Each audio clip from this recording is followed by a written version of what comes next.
अस्सलामुअलैकुम, मैं हूं शाहजेब अहमद। बुलेटिन में खुशामदीद। सबसे पहले आपको बताएंगे कि चीनी बहरान के जिम्मेदारों को कटहरे में लाने का मिशन वजीर आजम इमरान खान ने आज अहम इजलास तलब कर लिया। इंक्वायरी रिपोर्ट में जिम्मेदार करार दिए गए लोगों के खिलाफ कार्रवाई का फैसला होगा। जराए के मुताबिक वजीर आजम इमरान खान इजलास की सदारत खुद करेंगे।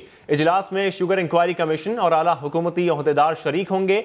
इजलास में किए गए फैसलों का ऐलान वजीर आजम के मुआवन खुसूसी शहजाद अकबर करेंगे। इंक्वायरी रिपोर्ट की रोशनी में मुतय्यन किरदारों से मुतालिक फैसला होगा। और आपको बताएं कि इंक्वायरी कमीशन ने अपनी रिपोर्ट में किस किस को जिम्मेदार ठहराया था। जानते हैं समा के नुमाइंदा खुसूसी अब्बास शबीर से। अब्बास, बताइएगा इजलास कब शुरू होगा और इंक्वायरी कमीशन ने किस किस को जिम्मेदार ठहराया था? कौन कौन शरीक होगा इजलास में? देखिए, चीनी बहरान के जिम्मेदारों को कटहरे में लाने का जो मिशन है उस पर को क्या सजा मिलेगी, कौन से केसेस बनेंगे और कौन कौन इन केसेस में शामिल होगा, फैसला आज वज़ीर आज़म इमरान खान की ज़ेर सदारत एक आला सतही इजलास में होगा। अगर हम रिपोर्ट की बात करें जिसमें जहांगीर तरीन, शरीफ फैमिली, ओमनी ग्रुप के नाम बेनकाब हुए, दिसंबर 2018 से फरवरी 2020 तक कार्टेल माफिया ने 100 अरब से जायद मुनाफा कमाया। इस रिपोर्ट में यह भी वाज़ेह तौर पर कहा गया था कि 38 से 46 रुपए की पैदावारी लागत 68 रुपए फी किलो बताई गई, जबकि मुल्क के 88 शुगर मिल्स में 38 बड़ी मिलें जो है वो 6 बड़े ग्रुप्स की मलकियत सामने आई, जबकि बड़े ग्रुप्स ने कई साल से यूटिलिटी स्टोर्स को चीनी फराहम भी नहीं की थी। चीनी महंगी होती रही, बरामद की इजाजत और सब्सिडी मिलती रही, गन्ना खरीदारी में घपलों से किसानों का हक भी मारा जाता रहा, पैदावारी लागत और ज़खायर से मुतालिक गलत बयानी भी की जाती रही। इस रिपोर्ट में ये भी कहा गया था कि शुगर एडवाइजरी बोर्ड, मुसाफती कमीशन, FBR, SECP ने आंखें बंद की हुई थी, जबकि मनी लॉन्ड्रिंग होती रही। स्टेट बैंक ने भी निशानदेही की लेकिन रोकथाम नहीं किया। इस रिपोर्ट के मामले पर FIA और नैब समेत दीगर इदारों को भी इसकी भिजवाने की सिफारिश की गई थी और ये वाज़ेह तौर पर कहा गया था वज़ीर आज़म की तरफ से कि क्रिमिनल केसेस बनवाए जाएंगे, किसानों का जो पैसा है उनको वापस मिलेगा। तो आज वज़ीर आज़म इमरान खान की ज़ेर सदारत जो बनीगाला में एक अहम इजलास है, इसमें अहम फैसले सामने आने हैं और ये फॉलोड बाय प्रेस कॉन्फ्रेंस है। इसके बाद एक अहम प्रेस कॉन्फ्रेंस होगी जिसमें आज के इजलास में जो फैसले किए जाएंगे उस हवाले से मीडिया को शिबली फराज और शहजाद अकबर की तरफ से बताया जाएगा। ठीक है, बहुत शुक्रिया, आप तफसीलन बता रहे थे अब्बास शबीर आपका। वफाकी वज़ीर इत्तला शिबली फराज ने ट्वीट किया है कि वज़ीर आज़म ने शुगर माफिया की सरपरस्ती करने और फ़ायदा उठाने वालों के खिलाफ कार्रवाई का वादा किया। वज़ीर आज़म का वादा पूरा होने के करीब है। शिबली फराज ने अपनी ट्वीट में लिखा कि इस हवाले से बनीगाला में आज अहम इजलास होगा। इजलास के बाद प्रेस कॉन्फ्रेंस भी होगी। दिसंबर 2018 से फरवरी 2020 तक चीनी की कीमतों को पर क्यों लग गए? इस सारे खेल में कौन कौन और कितना मुलव्विस रहा? तहकीकात से कमीशन की फॉरेंसिक रिपोर्ट आने तक कब कब क्या हुआ? जानते हैं इस्लामाबाद से इस खुसूसी रिपोर्ट में। मुल्क में आटा चीनी बहरान के जिम्मेदारान के तयन का मिशन। वजीर आजम 10 मार्च के काबीना इजलास में रिपोर्ट पेश न किए जाने पर बरहम हुए। कहा आवाम से जिम्मेदारान को बेनकाब करने का वादा किया है, निभाएंगे भी। इंक्वायरी कमीशन एक्ट 2017 के तहत इसी रोज DG FIA वाजिद ज़िया के सरबराही में शुगर इंक्वायरी कमीशन तश्कील दे दिया गया। 5 अप्रैल को काबीना इजलास में इब्तदाई रिपोर्ट पेश हुई। वजीर आजम की हिदायत पर पब्लिक भी कर दी गई। जहांगीर तरीन, खुसरो बख्तियार, मोनस इलाही, मरियम नवाज के समदी चौधरी मुनीर, शरीफ फैमिली और आसिफ जरदारी के करीबी ओमनी ग्रुप के नाम नुमाया रहे। वजीर आजम ने कहा 25 अप्रैल को फोरेंसिक रिपोर्ट आने पर कार्रवाई होगी। 7 अप्रैल की काबीना बैठक में चीनी की अफगानिस्तान बरामद का सवाल उठा। 22 अप्रैल को नैब एग्जीक्यूटिव बोर्ड ने आटा चीनी बहरान की तहकीकात नैब रावलपिंडी के सुपुर्द कर दी। तय पाया कि तहकीकात फ्रांसिक रिपोर्ट आने पर शुरू की जाएगी। 25 अप्रैल को काबीना में कमीशन रिपोर्ट तो पेश न हुई, मजीद 3 हफ्ते की मोहलत मांग ली गई और 21 मई को बिलाखिर आ गया वो शाहकार जिसका था शिद्दत से इंतजार। 63 रोज में 6 रुकनी कमीशन ने 220 अफराद से इंक्वायरी की। 10 शुगर मिल्स और 600 अरब रुपए के बेनामी कारोबार का ऑडिट किया गया। असद उमर, खुरम दस्तगीर और शाहिद खकान अब्बासी के बयानात रिकॉर्ड किए। उस्मान बुजदार और अब्दुल रज़ाक दाऊद कमीशन में हाजिर हुए, लेकिन वजीर आला सिंध ने पेश होने की जहमत गवारा न की। इसके साथ साथ आपको ये भी बताएं कि मुस्लिम लीग नून चीनी रिपोर्ट मुस्तरद कर चुकी है। रहनुमाओं का कहना है इमरान खान कंफ्यूजन ना फैलाएं, बताएं बहती गंगा में हाथ किसने धोए, चीनी एक्सपोर्ट की इजाज़त क्यों दी। उन्होंने रिपोर्ट का मकसद मसनूई बहरान पैदा करने वालों को बचाने का मकसद करार दिया। लीगी रहनुमा चीनी बहरान पर क्या कहते रहे, आइए देखते हैं। इमरान खान की एक्सपोर्ट और सब्सिडी ने चीनी की कीमत 85-90 रुपए किलो कर दी। इमरान साहब, सवाल बहुत सीधा और सादा है। कन्फ्यूजन ना फैलाएं। इस 50 रुपए से 90 रुपए चीनी की कीमत जाने में किस किस ने बहती गंगा में हाथ धोए और किस किस ने मदद की, ये है असल इशू। अवाम को और सियासी मुखालफीन को कटहरों में खड़ा करके आप पिछले दरवाजों से मुजरिमों को फरार नहीं कर सकते। ये रिपोर्ट हम आउटराइटली मुस्तरद करते हैं। इस रिपोर्ट का मकसद वाहिद डिफ्लेक्शन है। जो चीनी की मसनूई किल्लत पैदा करके प्रॉफिटियरिंग की गई, उनको शील्ड करना है। चेयरमैन पीपल्स पार्टी बिलावल भुट्टो ने मुल्क में तेजी से फैलते कोरोना वायरस का जिम्मेदार वफाक को ठहरा दिया। इल्जाम लगाया कि कोरोना वायरस जबरदस्ती फैलाया गया। नाम लिए बगैर वजीर आजम पर तनकीद की कि कोरोना वबा के दौरान मनपसंद ड्रामा चलाने की फरमाइश की गई। कराची में जहाज तबाह हुआ और आप नथिया गली में पिकनिक मनाने चले गए। संजय साधवानी की रिपोर्ट। पाकिस्तान में कोरोना वायरस ने ना सिर्फ फैलाया गया, जबरदस्ती फैलाया गया। सिर्फ कोरोना ही नहीं, चेयरमैन पीपल्स पार्टी बिलावल भुट्टो ने मुल्क में हर बुरे काम का जिम्मेदार वफाक को ठहरा दिया। कराची से वफाकी हुकूमत पर नश्तर बरसाते हुए इल्जाम लगाया कि पीटीआई की हुकूमत नंबर से खेलकर अवाम को बेवकूफ बना रही है। कोई पूछने वाला है कि जहां खिलाड़ियों की हुकूमत है, वहां कोरोना से शरह अमवात ज्यादा क्यों है? जहां आपका हुकूमत सूबाई सतह पे है, जहां आपकी हुकूमत लोकल गवर्नमेंट में है, जहां आपकी हुकूमत वफाकी सतह पे है, उनके लिए तूने क्या किया? वहां क्यों शराय अमवात सबसे ज्यादा है? बिलावल भुट्टो ने ना सिर्फ तिब्बी सहूलतें बल्कि वफाक से पैसे ना मिलने का रोना भी रोया। हमारा फ्रंट लाइन वर्कर्स की जिंदगी और सेहत खतरे में है और हमारा वफाकी हुकूमत ने हमारे अवाम को, हमारा डॉक्टर्स को, हमारा नर्सेस को लाबारिस छोड़ा। चेयरमैन पीपल्स पार्टी ने वज़ीर आज़म का नाम लिए बगैर तनकीद की कि खुद काम नहीं करना था तो दूसरों को तो करने देते। कोरोना का पैंडेमिक आ गया, पीटीवी पे मेरा ड्रामा चला दे, पीआईए का हादसा हो गया, मैं नथिया गली में जाके पिकनिक मनाऊंगा। इतना क़यादत का बहरान पाकिस्तान की तारीख में कभी नहीं रहा। बिलावल भुट्टो ने इल्जाम लगाया कि वफाक आजाद कश्मीर और गिलगित बल्तिस्तान की माली जिम्मेदारियों से आजाद होना चाहता है। आजाद कश्मीर के बारे में वफाकी हुकूमत का पैगाम बहुत खतरनाक है। उसे सूबे का दर्जा देकर दुनिया को क्या पैगाम देना चाहते हैं? कैमरामैन आतिफ कुरैशी के साथ संजय साधवानी, समा, कराची। पीटीआई के रहनुमा फिरदौस शमीर नकवी कराची में प्रेस कॉन्फ्रेंस कर रहे हैं, आपको बराह रास्त दिखाते हैं। ये नोट करने वाली बात है कि फायदे किस तरह किस इदारे को किस किस तरीके से पहुंचाए जाते हैं।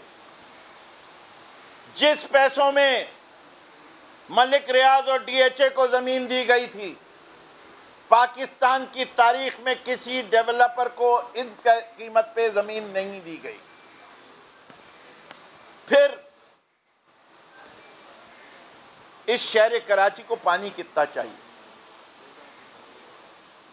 अगर इंटरनेशनल स्टैंडर्ड है 50 गैलन यौमिया फी शख्स।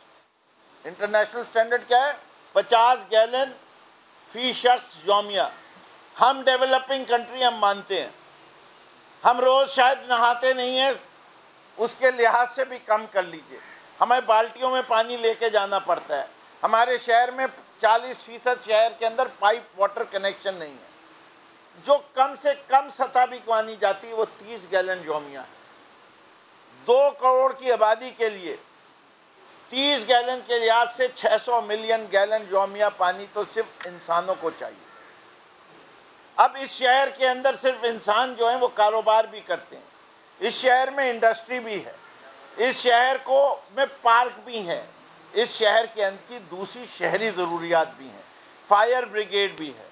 तो तखमीना जो लगाया गया आज कल नहीं, आज गुजरी हुई कल भी नहीं, कराची शहर की ज़रूरत 1000 मिलियन गैलन पानी यौमिया है।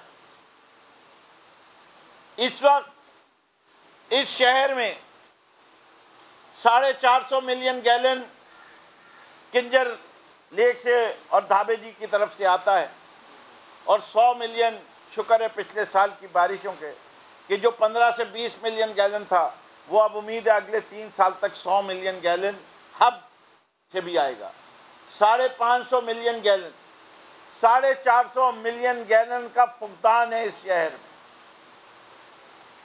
इसमें से जो यहाँ के एक्सपर्ट्स हैं वो कहते हैं कि तकरीबन 100 से 150 मिलियन गैलन पानी लोगों ने बोरिंग के ज़रिए हासिल कर रहे हैं। अगर वो भी मैं शामिल कर लूँ तो 700 मिलियन गैलन हो गया, और आज की तारीख में इस शहर में 300 मिलियन गैलन पानी का फुकदान है। इस शहर की आबादी पूरे मुल्क की आबादी 2.4% से बढ़ती है। इस शहर की आबादी 3.5% से 3.8% के दरमियान हर साल बढ़ती है।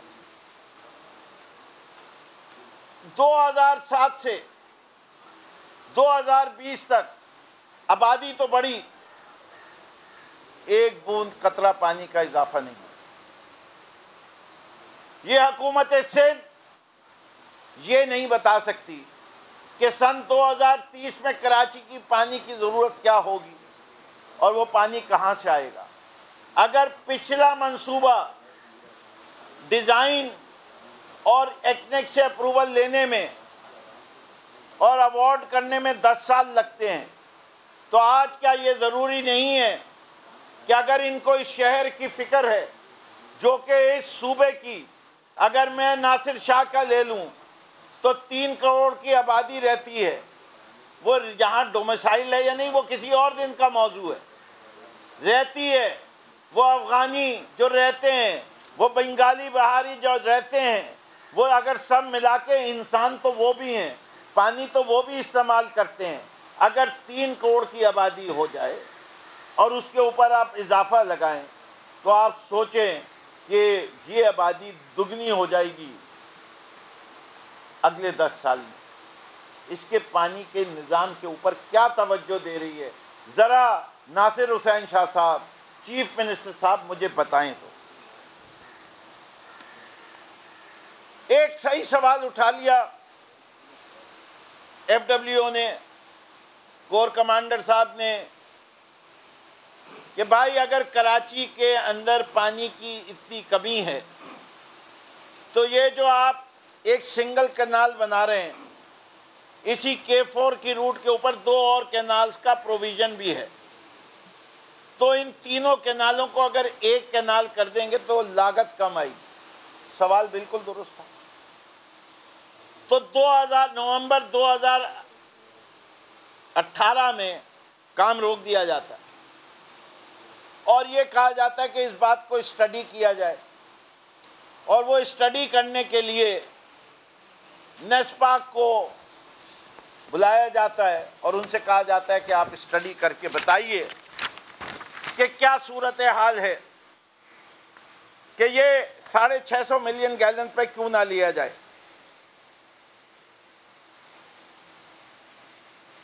और 25 फरवरी 2019 को नेस्पाक को ये कॉन्ट्रैक्ट मिलता है।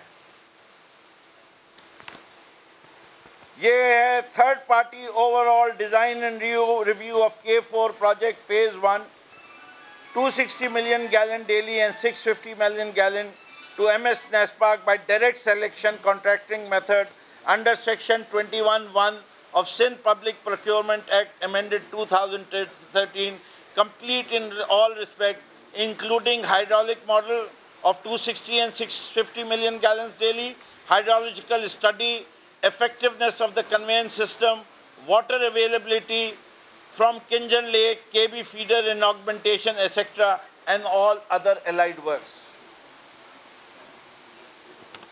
अच्छा जी, नेस्पाक ने जो काम करना था वो उस्मानी एंड कंपनी के डिज़ाइन को रिव्यू करना था, अलाइनमेंट जो कि हिली एरियाज थी किरथर रेंज के उसको देखना था, route passes, high fill and deep cut areas की वल्नरेबिलिटी को देखना था, और इसी कैनाल की एक्सेस ड्यूरिंग रेन्स किस तरह मुमकिन थी वो देखना था, improvement and protection required for intake structure and intake channel देखना था, हाइड्रोलॉजिकल इम्पैक्ट देखना था, हाइड्रोलॉजिकल डिज़ाइन देखना था, जियोटेक इशूज़ देखने थे, जियोलॉजिकल इशूज़ देखने थे, मिसिंग वर्क्स देखने थे जिसमें bridge, staff colony, water testing laboratories, maintenance workshop, transmission line and supplementary project.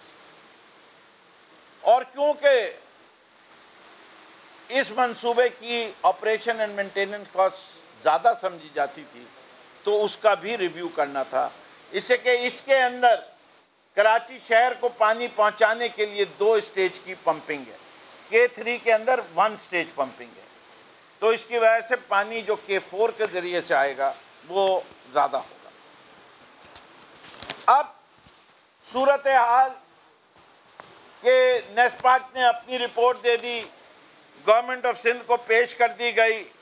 Government of Sindh को जब वो रिपोर्ट पेश की गई तो उन्हीं ने 171 ऑब्जेक्शंस और एनॉमलीज निकाली उस डिज़ाइन के अंदर।